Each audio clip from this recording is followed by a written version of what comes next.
Welcome to the New Money Habits Podcast, where we talk about how to create a better plan for your money so you don't have to live paycheck to paycheck. Here are your hosts, Sarah Jones and Nino Villa. Welcome back, budgeteers.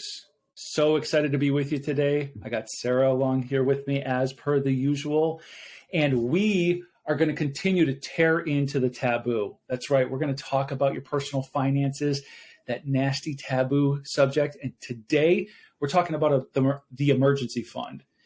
And I stuttered over the emergency fund because here at New Money Habits, we affectionately call it the peace of mind fund. But you might know it as the emergency fund. They're interchangeable. So Sarah, welcome. And would you do me the honors of kind of defining what is an emergency fund for our listeners who may not be familiar? Well, thanks, Nino. I would love to. And I'll just say as a little side note here that I have always called it an emergency fund. And since we've been doing this podcast and I have now turned it into the peace of mind fund with all of my clients. It's no longer an emergency fund. It is now the peace of mind fund. And so thank you for opening my eyes of a new way of bringing in some positive vibes, right, into our finances. Fantastic. So the emergency fund, as many people might know it, peace of mind fund, as we call it here. It's really a fund separate from right? Generally held, I would say maybe in a savings account. Sometimes people hold it in cash, but it's for those things that come into our life that are unexpected. Murphy shows up, right? The dreaded Murphy person again shows up and brings something unwanted into our lives. So we have, when we're putting together a budget, part of our plan is always to plan for the things that are unexpected. And that might sound kind of, like an oxymoron. How can you plan for the unexpected? Well, Nino, I'm sure you know, but something will go wrong, right? I mean, we're going to have some type of unexpected expense, something come up in our lives that, while we might not know exactly what it is, we can plan for an unexpected event. And that's why the peace of mind fund is so important. Yeah. Yeah, I think it's important to remind everybody that, to your point, we're not going to necessarily know what that unexpected expense is, but you do know what it's going to be. Meaning, either the car's going to break down, you're going to have to replace an appliance, you're buying new furniture, whatever. Well, maybe not so much. I don't know about that one. Well, the reason I went there is because for us that still have little kids, sometimes they destroy something. And so not that it's necessarily an emergency, but we will get to what constitutes an emergency and what doesn't in just a little bit. But yeah, that, the car's going to need a repair. You're going to have to replace an appliance. Something is going to happen that you weren't otherwise planning for. So then it kind of becomes this catch-all of let's have an emergency fund. And like we've been saying, let's have a peace of mind fund. And I want to take just a second to kind of differentiate the two. So why the difference? Why do words matter? Because words matter. But an emergency fund means you're sitting around just waiting for something to go wrong and an emergency to kind of pop up.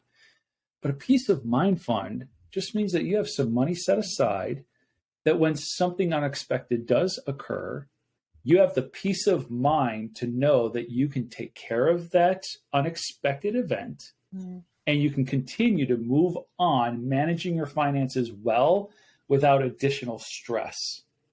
I mean, doesn't that just sound better? I love it.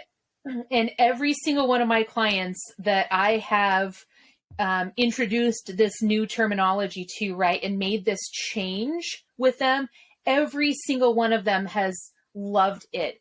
And even now I find when I'm talking about it myself, how much more peace I get, because I believe that energy we put out, right, it comes back, and knowing that an emergency is a crazy time. It's generally stressful, right? And it causes us to this fight or flight. We're sometimes paralyzed with what are we going to do? How are we going to take care of this, right? Because things happen, and knowing that we've got a peace of mind fund, I think it just it certainly changed my perspective on it, that I'm not inviting something negative into my life, but should something unexpected come in,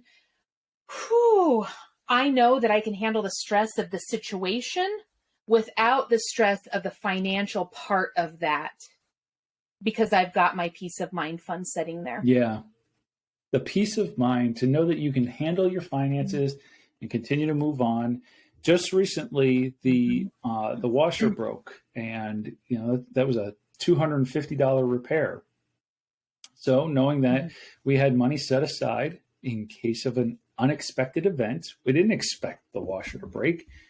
So it gives you that peace of mind, and it allows you to continue to manage your finances stress-free. It's a beautiful thing. Mm-hmm.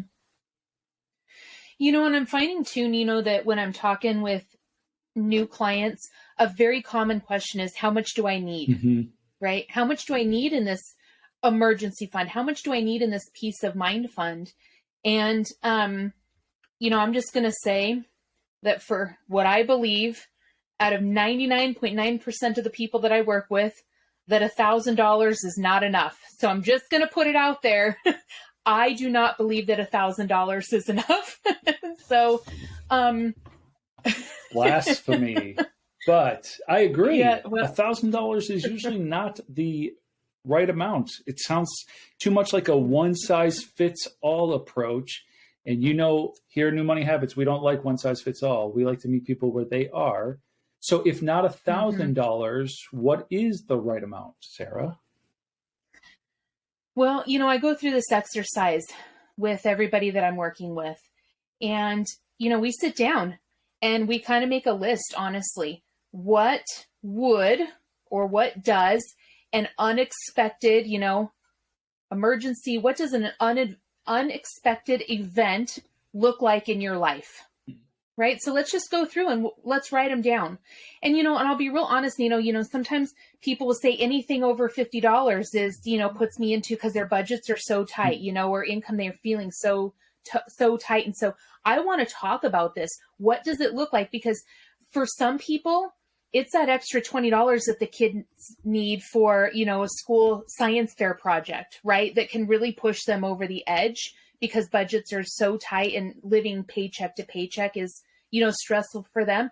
And other people, it's more, hey, if I'm in a car accident, I've got $1,000 deductible on my car insurance, that's putting me into a more stressful situation. So we sit down and we go through this whole exercise.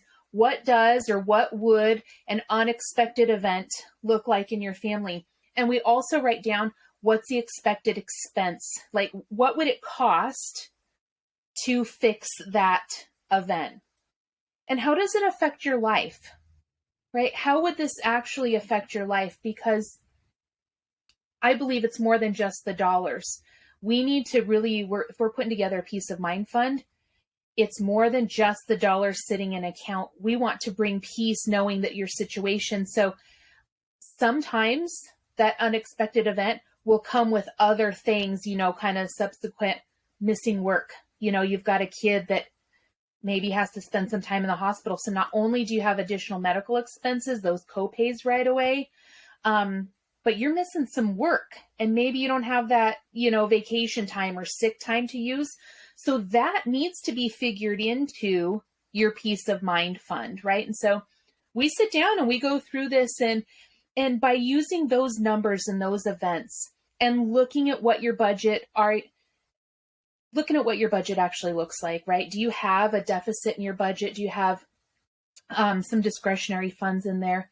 How does your budget handle an unexpected expense as well, right? And that's how we determine how much you need for your fund. I really like that. As you're explaining it, I'm sitting here kind of going through the exercise in my head, like, okay, well, I know I'm just thinking back on a couple of unexpected events over the last, say, 2 or 3 years. At one point, the hot water heater needed to be replaced. Well, that was $1,200. And I'm thinking about like the washer that needed to be repaired, $250. And then I started thinking of like other ones, like, oh, well, I needed to replace the tires on the car. And I was like, wait a minute. That wasn't necessarily an emergency, because had I been like in an accident or like had a blowout where like now I have to replace it kind of outside of the timeline that I otherwise expected to. But like I was just kind of going through that kind of mental exercise as you were kind of describing what you talk about like how much that would cost, but then also just talking about like the additional stress or the other things that could cause. What a great exercise. Right. Well, and I think it's important to mention too, I said, a science fair project isn't an emergency in your life, but it can cause stress if your budget if you're not financially prepared for that. Right. And so oftentimes when we're, certainly for me, and I would assume you have a lot of the same experiences when you're meeting new people. Gosh, I'm getting a little tongue tied talking about all of this, but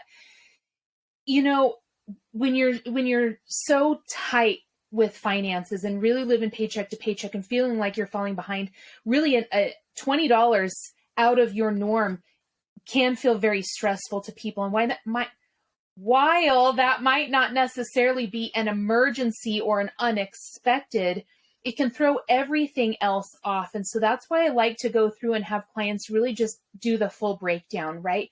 What added expense, what unexpected thing, right, event comes in to your life that would throw you kind of off kilter, right? And then let's build your peace of mind fund around that. And I'll tell you, for a lot of my clients in my own personal life, and I'll share a quick personal story if you don't mind, that there was a period of time that my husband and I were on our journey, doing pretty well, getting some debt paid off, had some money in savings, we incurred some more debt, but, medical has always been a big thing. And I've had 17 surgeries in about 22 years. And there in 2010 was a very difficult time for me. And I'll tell you the end. So in 2010, we sold a house and lost some money on it. So we had to pay to get out of it. My son was diagnosed with type 1 diabetes, and our personal deductible was $4,000 a person at that point. And so when that hit, now while we could make payments, right, to the hospital and everything, a lot of medical supplies, they don't allow you to make payments on. And his medical supplies alone were $5,000 right off the bat. And so that hit us in a place of, wow, like we just paid money, right, to get out of his house. We just bought a new house that we had, closing costs on.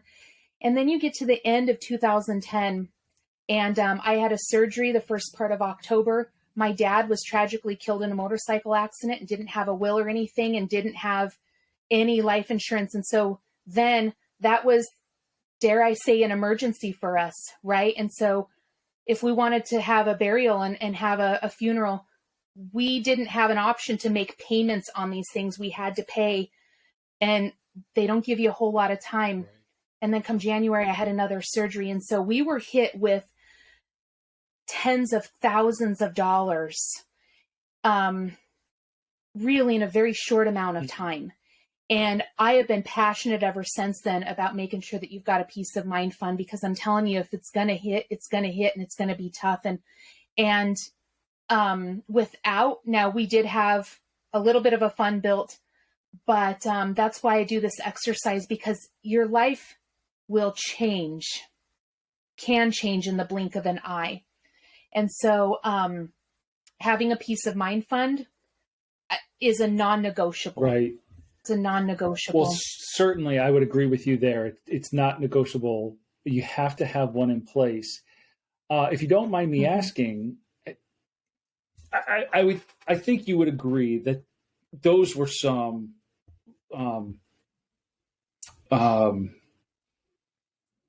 I'm looking for an adjective for circumstances that I can't seem to get to come to my brain right now, but those were some kind of extraordinary, out of the norm, extraordinary circumstances.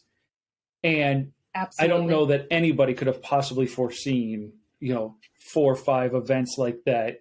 So what, I guess my question is kind of 2 parts, or you can choose to like answer one over the other if it makes more sense. But how do you determine how much your peace of mind fund should have been to try to fend against some, like I said, extraordinary circumstances?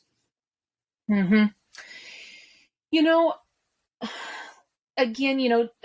deductibles, right? And out-of-pocket expenses. If you know what your deductible for health insurance, for personal. So what I would say, what we could have done a better job at was knowing what our personal individual deductible and family deductible was, and also the out-of-pocket, right, for health insurance. That would have been an important number to know, and also what it covers. And we didn't know that as well at the time. Now we had a lot of medical, so I was a little bit aware, but not on the medical equipment for my son. So that kind of hit in a place that I didn't have that answer to. And so our peace of mind fund wasn't built enough that it could handle that type of hit all at once, quite frankly. So knowing those numbers for us could have been beneficial. And again, medical, a lot of times you can make payments on, the deductible. So we're not having to pay that deductible, immediately. Here it is. But with medical equipment and prescriptions and such, you don't have an opportunity to make payments. So just knowing what your insurance covers. Same, I would say, with car, right? What is your deductible and how quickly do you need to pay that? So having that information handy, super important to know. Yeah. Okay. I can see how, if you knew if you knew the annual family deductible for your plan and you had the equivalent saved, instead of having to pay the deductible all at once, you could have made payments, but you would have also had a nest there of money to help out with the medical equipment. And so, okay. And so what do you advise? So this is the process that you go through with your clients where you're sitting down, you're kind of talking these things out. Have you noticed any trends about what are we talking? Are we talking a $5,000 emergency fund or a peace of mind fund? Or are we talking $10,000? You get to that point and it sounds a little scary or maybe even undoable if I'm under a mountain of debt. So have you come up with some trends or? No, because I think everybody's situation is so unique to them. And it depends, are you an entrepreneur? Are you the sole supporter of your household? Do you have 2 incomes? Do you have children? Do you, there's so many factors, I believe. And so there's a lot of differences. I will say, generally speaking, anywhere from about $2,000 to $5,000 is approximately the range that most of my clients have for their starter peace of mind fund. It kind of ranges in between 2 and 5. And it depends again on how many incomes do you have coming in, if, again, a lot of those factors, right? Are you an entrepreneur is, a lot of stuff. Yeah. So it makes perfect sense that there would be, you have to kind of consider all these different factors. Something that you said really kind of struck a chord with me. And that is, first, you used a term called starter peace of mind fund. I know what you mean, but I want to kind of circle back around for our listeners. What does that mean? But then the thing that really struck me is are you an entrepreneur, or maybe even more importantly, like, are you the sole income in a culture here in the US that is increasingly dependent on a 2-income household? When you're the only person working outside of the home, it makes being unemployed a little bit scarier. I think in previous episodes, I've shared that experience of where my wife and I have made the decision that she was going to stay home and raise the children. That's what she wanted. That's what I wanted for her. So being the sole provider and then being laid off made me realize I didn't have quite the peace of mind fund that I should have had either. And now being an entrepreneur and with a very irregular income, it calls for a different type of peace of mind fund. So if you could for a moment go back to kind of starter peace of mind fund, explain that a little bit, and then talk about how you take some of these other bigger factors like being a sole provider or an entrepreneur and calculate that into this peace of mind fund. Sure. So we believe that, part of your plan needs to account for these unexpected things happening, right? So the starter peace of mind fund is a much smaller account that you have that's going to cover just those unexpected things that come up, right? That we've done a pretty good job of trying to plan for everything, but it's much smaller. It's not meant to cover for 6 months, right? Or a year of job loss. That's not what we're trying to do with a starter fund. The starter fund is really for, again, those unexpected events, right? The smaller things, that a new appliance, right? Or the blowout, or, some unexpected medical expenses that come up that you have to pay for. So that's more of a starter fund. And this is the $2,000 to $5,000 that you're generally $2,000 to $5,000. Okay. And I already forgot your other question. Well, the other part of that was just, so how is that different for somebody who might be self-employed or somebody who's the sole provider in the household? So we generally bump it up. So we look at what does at least 1 month's expenses really look like? What full month. And with an entrepreneur, we've built, and I'm going to throw out a term here that we probably won't dig too deep into today, but kind of a hills and valleys account that we've built with the entrepreneurs, because income oftentimes is very irregular.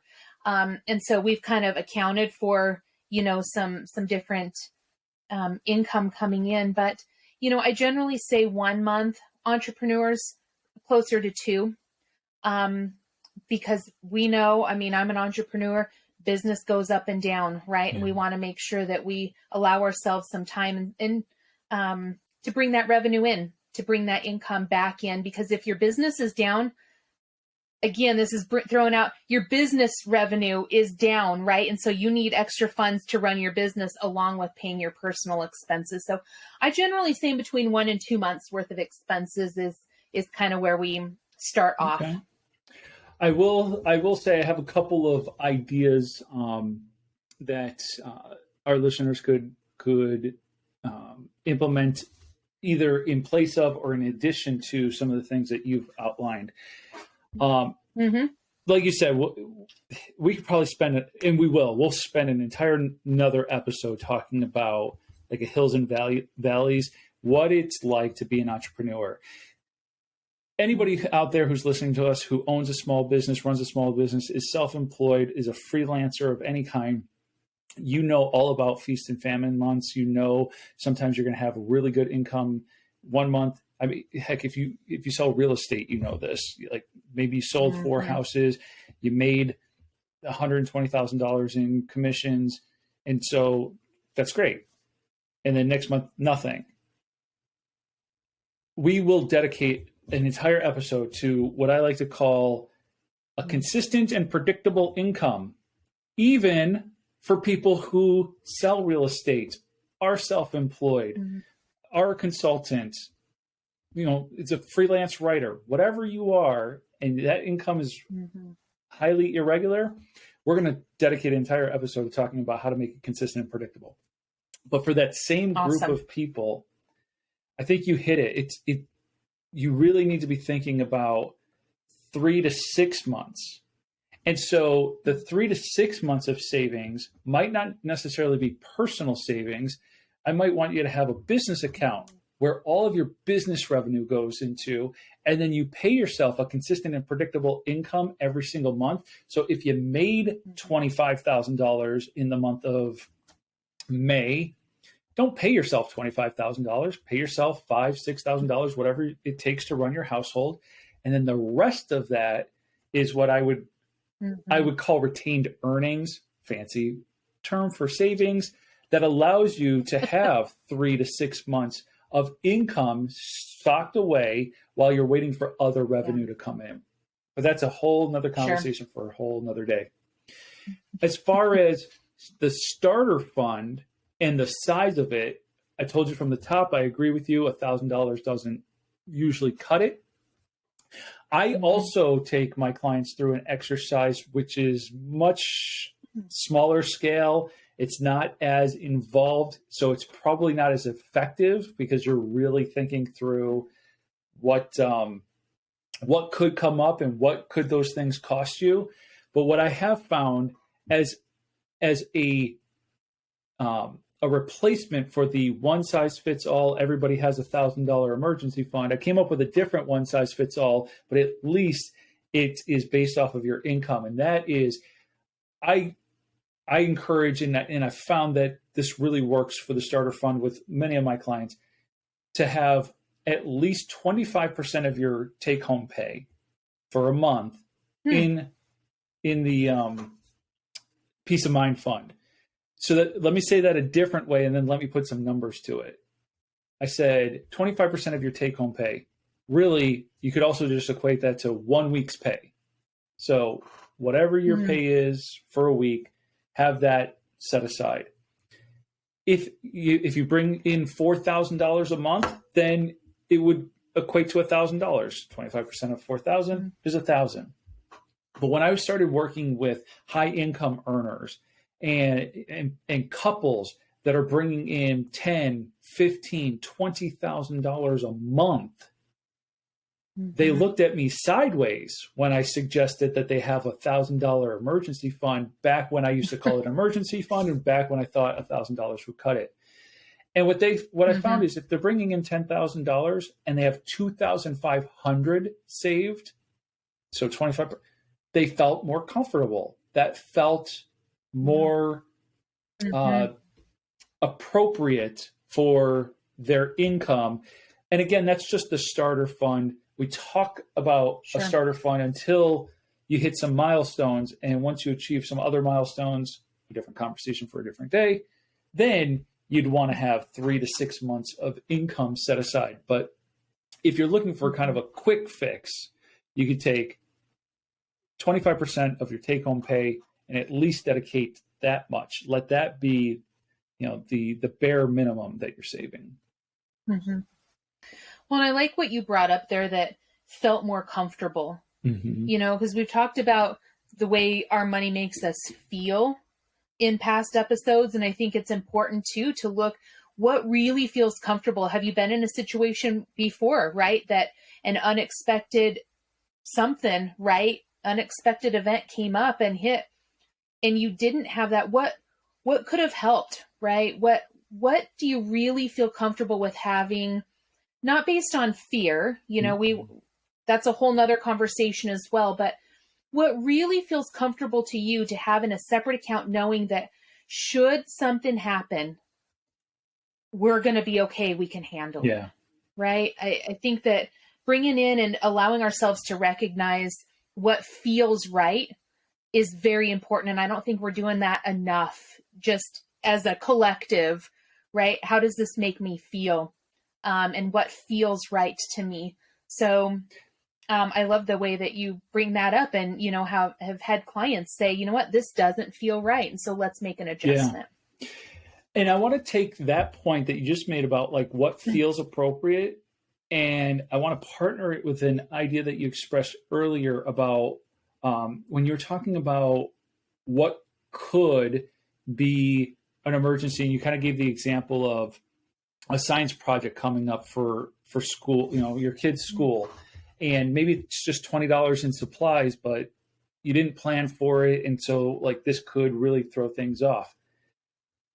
Mm-hmm. I think what I want to encourage our listeners to think about is what should the emergency fund cover and what should be part of your plan. So very, very practically, very specifically, in mine and my wife's budget, we have a line item for school supplies and expenses. Because once upon a long time ago, I didn't like the feeling. Goes right back to like what, like how does this stuff make us feel? And we're all trying to establish new money habits, and those habits should alleviate the stress and anxiety that we have with our money. But I didn't like when my wife would kind of remind me like, oh, hey, the kids' yearbook is coming out and we have to buy that, and they need supplies for whatever this is. For the classroom, even if it was just like that time again to replenish supplies in the classroom. So I was like, you know what, let's put a line item here and let's think about everything that would go into school supplies and expenses. So the yearbook, their uniforms, their supplies, their athletic registration fees, all of that stuff, so that it went there, and we built up that to be big enough to cover any unforeseen events at school specifically.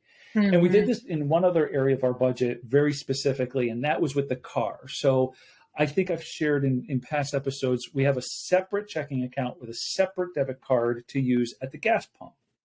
And I talked about why we did that for convenience.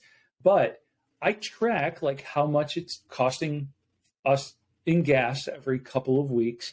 And I don't put in just enough to cover the gas. I put in enough to cover the gas and then some, because the and then some builds up over time, so that when I need an oil change, or I need to get the car serviced in another way, or I have that unexpected blowout, I don't have to turn to my peace of mind fund, because I'm building in some of these unexpected events in other categories where it just makes sense to be more prepared. I love that. And, we do something very similar, because we know that we're going to need new tires, right? I mean, it's a fact of life. If you drive, your car is going to need new tires. It's going to need, full servicing. And so we've got, in our plan, we've accounted for those things happening. And that's not necessarily an unexpected, right? And even if you don't have the full amount, like you mentioned there, it at least lessens the blow. It lessens the amount that you have to pull out of your peace of mind fund, yes, right? Because you've got some money saved in that car maintenance fund, right? In that car fund, to help ease the pain of that unexpected expense that came out. And it helps to not have to pull all of that out of the peace of mind fund. And to that point, just to kind of solidify it with the example again, it was about 8 months ago, I had to replace the transmission in our van. And replacing transmissions, that's fun. Did I know we were going to have to? I mean, we were getting up there. We had 140,000 miles on the van, so I suspected that might happen. But our car maintenance fund only had about $1,200 extra dollars in it. So when the transmission needed to be replaced and it was $2,500, I didn't have enough in the car maintenance fund, but at least I had a significant amount to your point, reduce my dependency on having to take the money out of my peace of mind fund. And so, yeah, you might not always have everything to cover every unexpected event, but And heck, even some of those things I was talking about, like oil changes, I mean, that's not unexpected. That's routine maintenance every so often. But at least because if you don't kind of add it into that category, then either you need to kind of put an oil change on the budget as a line item in a specific month, or you kind of forget about it altogether. And then where are you turning to when you're like, man, I really need to get the oil change. Oh, I guess I'm taking it out of my emergency fund. But does that really constitute an emergency? Not really. It's Right. regular maintenance. Right. And actually, didn't we have a question kind of asking about this specific thing? I thought I saw one come through. Yes. So you're absolutely right. Somebody asked specifically about what we constitute a true emergency and what justifies dipping into they called it the emergency fund. So I'll read it as emergency fund. But so what constitutes an emergency and what justifies dipping into the peace of mind fund? Sure.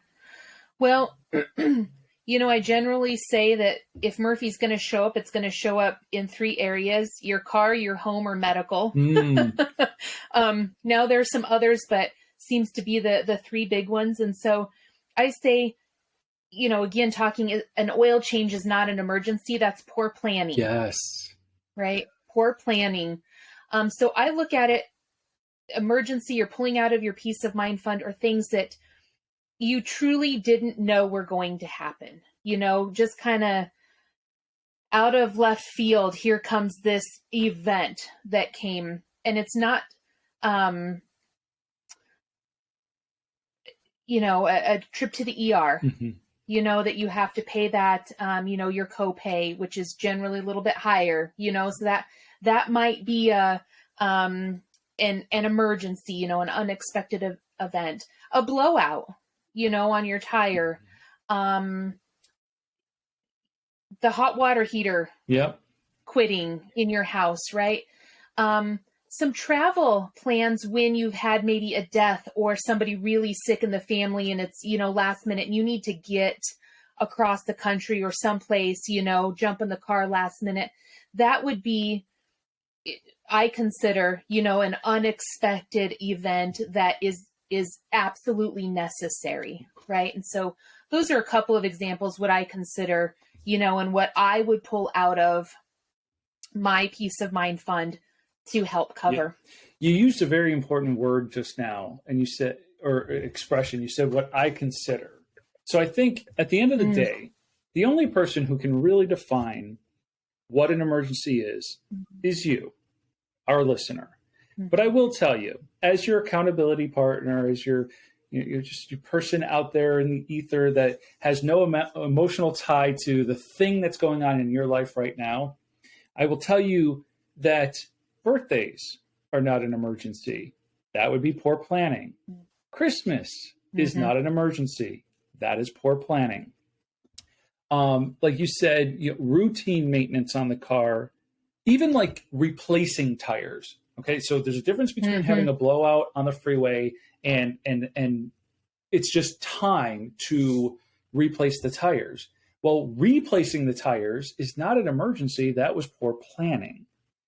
So it really is about, and the more you can constrict what you define as an emergency, the more peace of mind you will have.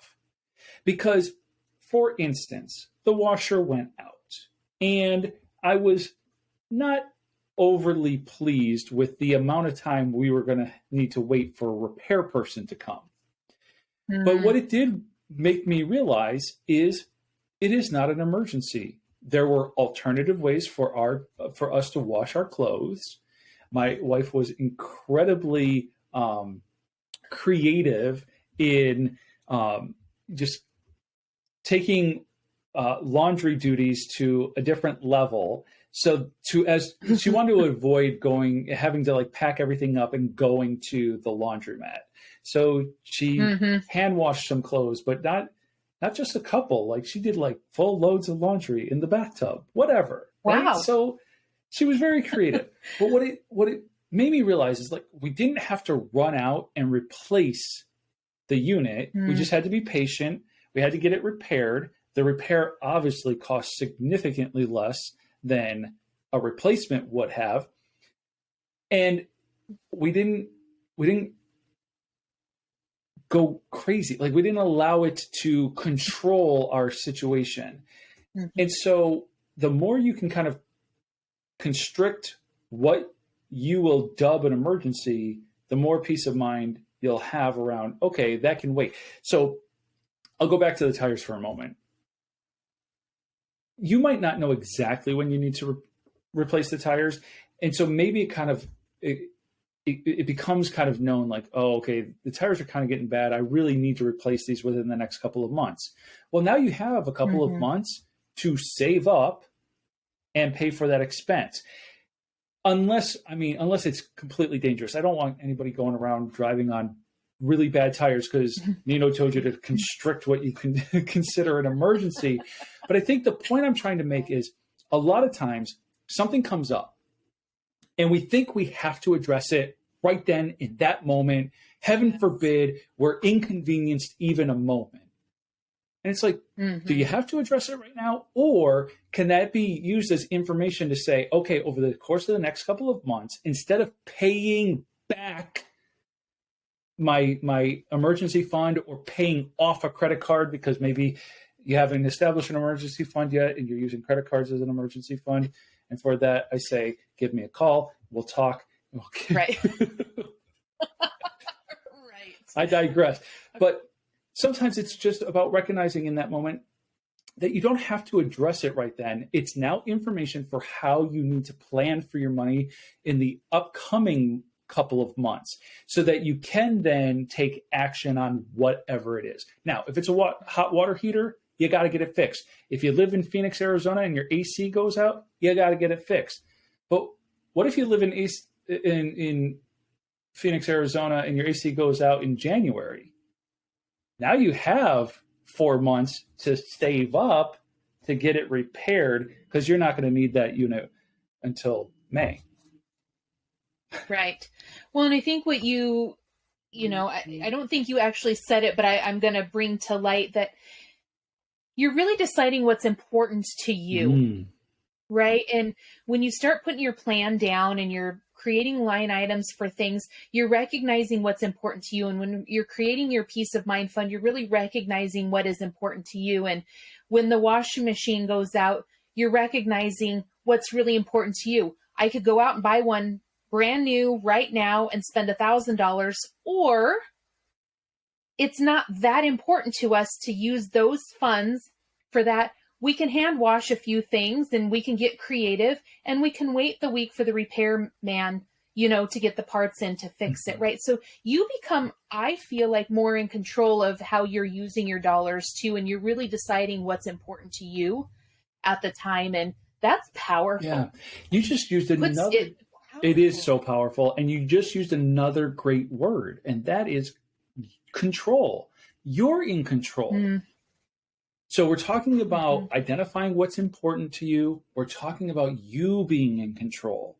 Instead of life happening to you, you are happening to life. You're in control. Yes. You get to make these decisions. And I'm just a big believer that whether you make $10,000 a year or $100,000 a year, if you manage your money well, you're always going to feel like you have more than enough. I've worked with plenty of high income earners who, when I first met them, they all felt like they didn't make enough money for their lifestyle. And I bet I would offend a bunch of people if they knew that somebody who was bringing down $125,000 a year felt like that wasn't enough money, because it doesn't matter. If you don't manage it well, it's never going to feel like it's enough. And I've worked with people who make $20,000 to $30,000 a year, and they have immense amounts of discipline. And when they implement the discipline to their money and they're in control, all of a sudden they feel like I have all this extra money to do the other things that I want to do with. So it really is about how you manage your money, not how much money you have to manage. Yes.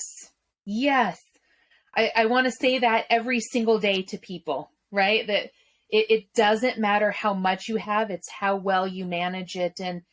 And just really recognizing that when you put your plan on paper and you're starting to build that peace of mind fund, that you really have an opportunity to look to your future and just to start designing things the way you want things to look, instead of always looking back and wishing, right, and paying for everything that happened in the past. You really have an opportunity to say, you know what, I'm going to need new tires in 6 months, so I have the ability to start preparing for that now. My car registration is coming up in 3 months. I have the ability to make that a priority right now. Those are not emergencies. It's poor planning. And sometimes that's hard for people to hear, but it really is the truth. And when you start planning, truly planning, things start to turn around and you really start to look at life differently, I believe, right? I've seen it with my own life, but with all my clients, that just the peace that it brings when you've been able to plan and have that peace of mind fund and know, you know what? I forgot about vacation. I didn't do so well about setting some money aside, so I'm going to pull it out of my peace of mind fund. No. Don't do it, folks. No. Don't do it. Plan that vacation. And that's the other thing, the plan, the dreaded B word, the budget, it gets such a bad rap. Budgets can include family vacations because it's just your plan. Yes. What? They can? I was told, I keep hearing that they can't. They can. Yes, they can. Your plan can include whatever you want it to include. Now, your plan might spit back at you at the end of it, like you don't have enough money to afford everything that you want to do, but that doesn't mean you can't put it down on your plan. And if you're looking to plan better, if you're like, okay, I'm going to take the plunge, I'm going to plan and I'm going to put together my peace of mind fund and I'm going to plan these other expenses, well, you can always visit newmoneyhabits.com and download our free budget spreadsheet that will help you to plan out your money according to your pay periods, which we think is very important. So you'll see when your money's coming in, you'll align it to when the money is going out with your expenses, and that plan will help you to achieve these things that we're talking about, like putting together a peace of mind fund, like having extra money just laying around ready to go when you need to get a oil change or replace your tires, that sort of thing. Also, we have a bonus tool to talk about today because we've been talking about the Peace of Mind Fund. If you go to newmoneyhabits.com, you can also download our Peace of Mind Fund calculator. You want to know how to calculate your peace of mind and fund and how much that should be? Go ahead and download that free tool there as well. Well, Sarah, yay! This was another fantastic conversation where I really feel like we dug in. We really kind of explored a couple of different elements of the Peace of Mind Fund, how to kind of manage that money well. I encourage our listeners, if you have questions that you would like us to address on the show, or you just have questions in general, you can email us at podcast@newmoneyhabits.com. That is podcast@newmoneyhabits.com. Wow. Thank you for hanging out with me again, Sarah, and addressing this topic today. I really do appreciate it. Well, thank you for sharing all your insight. I always leave with something new to consider afterwards, and I appreciate that. Same here. And thank you, budgeteers, for tuning in. We look forward to continuing the conversation next time. Thank you for listening to the New Money Habits podcast, brought to you by New Money Habits and Keeping Up with the Joneses Financial Coaching. Submit your questions to our host by emailing podcast@newmoneyhabits.com. Be sure to subscribe to be notified of future episodes. Join our growing group of like-minded people on Facebook and follow us on your favorite platform. Music provided by Summer School.